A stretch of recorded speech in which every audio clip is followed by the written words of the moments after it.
Chers amis auditeurs, mes frères et sœurs en Jésus-Christ, que la grâce et la paix de Dieu vous soient multipliées.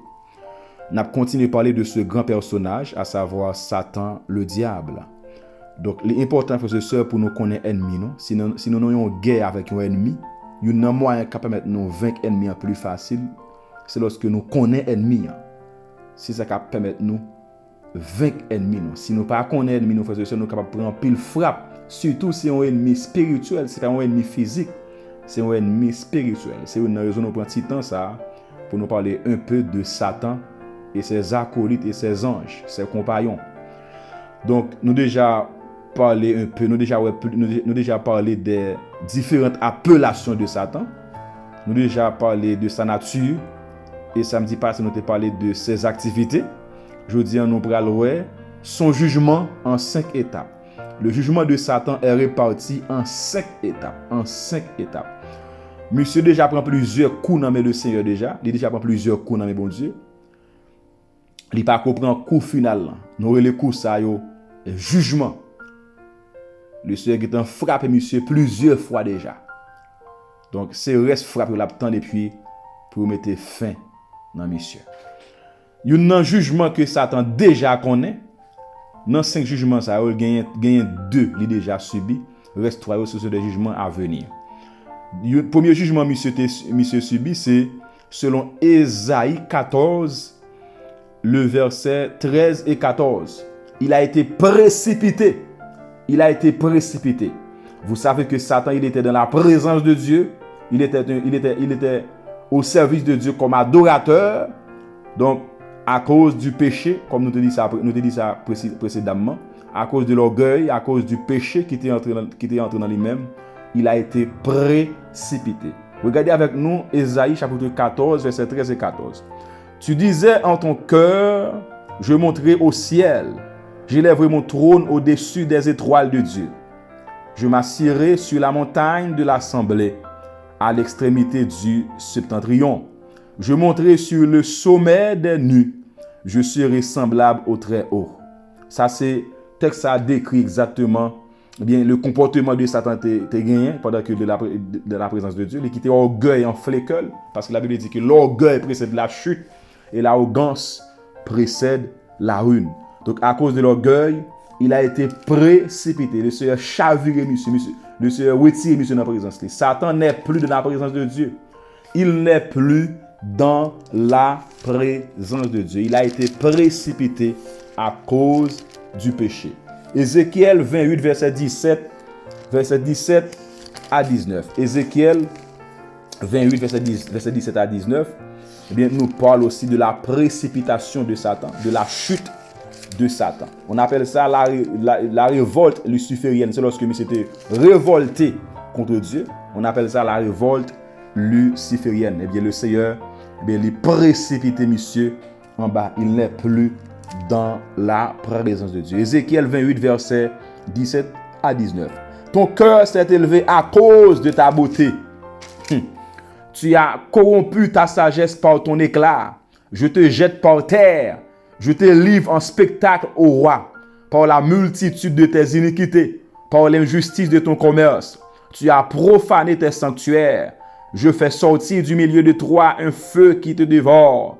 Je te réduis en cendres sur la terre, aux yeux de tous ceux qui te regardent. Tous ceux qui te connaissent parmi les peuples sont dans la stupeur à cause de toi. Tu es réduit au néant, tu ne seras plus à jamais. Ça, c'est la chute de Satan. Le Seigneur précipité en bas, il n'est plus et il ne sera jamais dans la présence de Dieu. Ça, c'est le premier jugement que Satan subit. C'est lorsqu'il a été précipité par Dieu. C'est là, il a été précipité par Dieu. Deuxième jugement, Satan lui subit dans mes bons Dieu. Deuxième jugement. Selon Genèse 3, le verset 15. La Bible dit, je mettrai inimitié entre toi et la femme, entre ta postérité et sa postérité. Celle-ci t'écrasera la tête et tu lui blesseras le talon. Donc, prophétie, ça faisait sœur, il était fait dans le jardin, après le péché. Donc, postérité ici fait allusion à Jésus. Entre toi, c'est-à-dire entre Jésus et Satan, il y a une inimitié. Le texte a été prophétisé. Si on prophétie ça a été fait pour eh bien, la mort de Jésus-Christ. La mort de Jésus-Christ. Qui pral accompli, sinon, si vous regardez avec nous, Colossiens chapitre 2, Colossiens chapitre 2, pour la prophétie ça pral accompli, à travers le texte, ça, nous pral lire. C'est Colossiens chapitre 2. Colossiens chapitre 2, verset 14. Colossiens 2, le verset 14. Il a effacé l'acte dont les ordonnances nous condamnaient et qui subsistait contre nous. Et il a détruit en le clouant à la croix. Verset 15. Il a dépouillé les dominations et les autorités. Et il les a livrées publiquement en spectacle, en triomphant d'elles par la croix. Donc là, frères et sœurs, nous voyons comment le Seigneur Jésus, par sa mort, il a dépouillé l'adversaire et ses acolytes. Il rend sans puissance. Il dépouillé. Donc le Seigneur a écrasé tête. C'est la prophétie Genèse 3, verset 15 accomplie. Il a blessé le talon de Jésus, sans Jésus versé, mais Jésus a écrasé sa tête. Jésus a écrasé sa tête. Exactement. Troisième jugement, Satan pral subi. Deux jugements, c'est jugement le guettant subi. Donc, les trois derniers jugements, c'est jugement le pral subi, le parcours subi. Troisième jugement, frères et sœurs, si vous regardez avec moi, Apocalypse chapitre 12, verset 7 à 12. Apocalypse chapitre 12, verset 7 à 12. La Bible dit, et il y eut guerre dans le ciel. Michel et ses anges combattirent contre le dragon. Et le dragon et ses anges combattirent. En parlant de Satan. Mais ils ne furent pas les plus forts. Ils ne furent pas les plus forts. Et leur place ne fut plus trouvée dans le ciel. Mais se précipité. Et il fut précipité. Le grand dragon, le serpent ancien, appelé le diable et Satan, celui qui séduit toute la terre.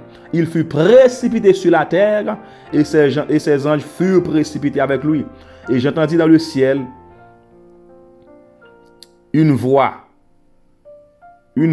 forte qui disait, maintenant le salut est arrivé et la puissance et le règne de notre Dieu et l'autorité de son Christ, car il a été précipité l'accusateur de nos frères, celui qui les accusait devant notre Dieu jour et nuit.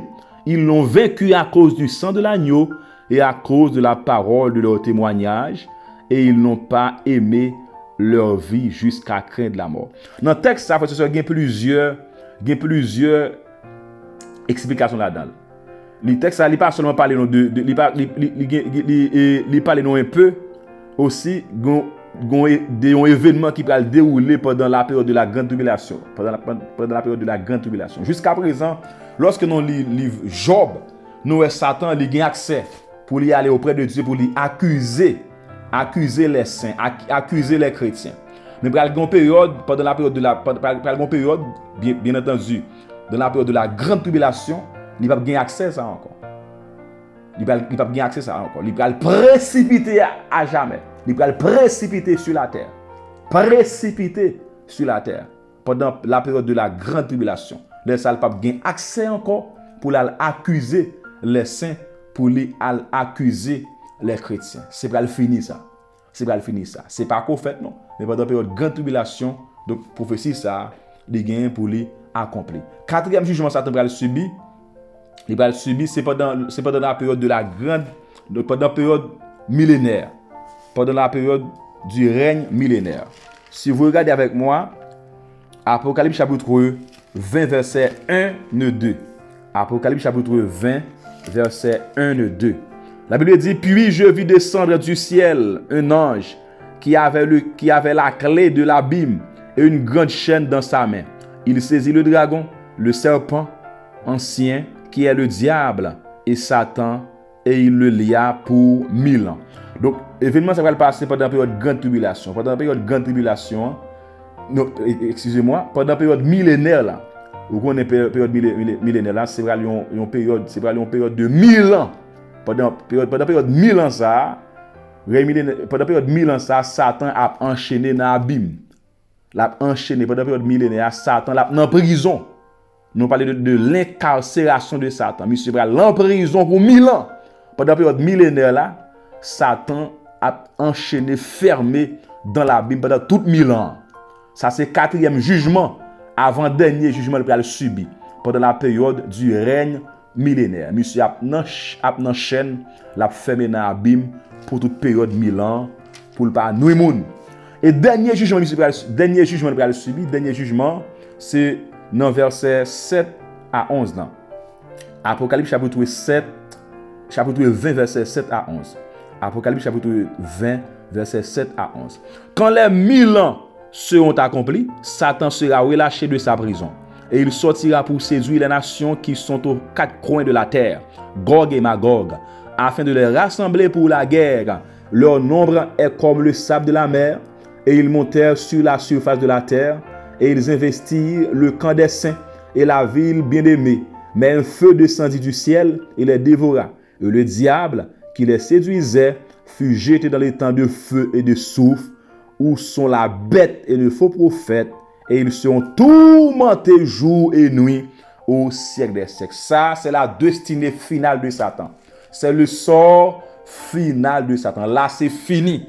Là, il prend tout roi. Il prend tout roi. Là, il va suspendre tourmenter moun, côté que il va tourmenter, c'est son jugement final. C'est son sort final. Côté que il va aller en enfer, parce que c'est la destinée finale de Satan, c'est l'enfer.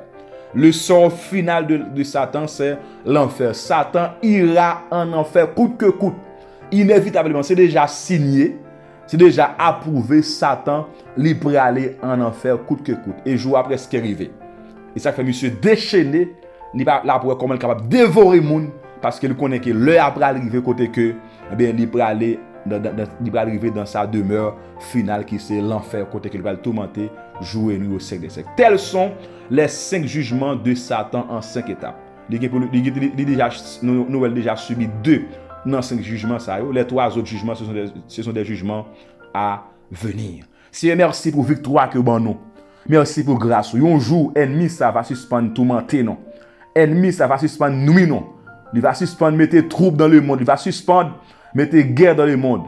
La Bible dit que le monde entier est sous la puissance du malin. Donc en pile dégâts, il fait en pile dégâts, il cause en pile malheur, en pile accident, en pile danger. Il cause en pile monde tomber dans le péché. Eh bien, cher Seigneur, un jour ça va finir. Merci. Merci pour ta grâce. Merci pour ta présence. Merci Père Céleste, que ton nom soit sanctifié, que ton nom soit béni. C'est pourquoi Père Céleste, nous voulons dire papa, que ton règne vienne Seigneur. Que ton règne vienne Jésus. Que ton règne vienne et que ta volonté soit faite, parce que nous voulons entrer dans notre destinée. Nous voulons entrer dans la gloire. Côté qui pas de tentation, pas de diable, pas de démon encore. C'est pour la paix, la joie et pour l'éternité. Merci pour ta grâce. Merci pour ta présence. Au nom de Jésus, notre Sauveur, Seigneur, le grand vainqueur, celui qui a écrasé la tête du serpent, celui qui a dépouillé le malin et ses autorités, qui les a livrés publiquement en spectacle entre enfants de la croix. Merci pour victoire, ça, Seigneur. Nous exaltons au nom de Jésus qui vit, qui règne au siècle des siècles. Amen. Continuez à partager, frères et sœurs, parole ça. Pas qu'un bébé, pas quitter nourriture, pas qu'un bébé nourriture ça pour seul. Vous mangez comme ça ou pas qu'à manger tout seul. Soyez généreux, partagez avec un monde, avec un frère, avec une sœur. Et bien comme ça, il y a un plus grand nombre capable de sauver, un plus grand nombre capable de parvenir à la connaissance de la parole de Dieu. À samedi prochain, si Dieu veut, nous allons parler samedi prochain, si Dieu veut, eh bien, de l'origine des démons. L'origine des démons. Soyez bénis. À la prochaine.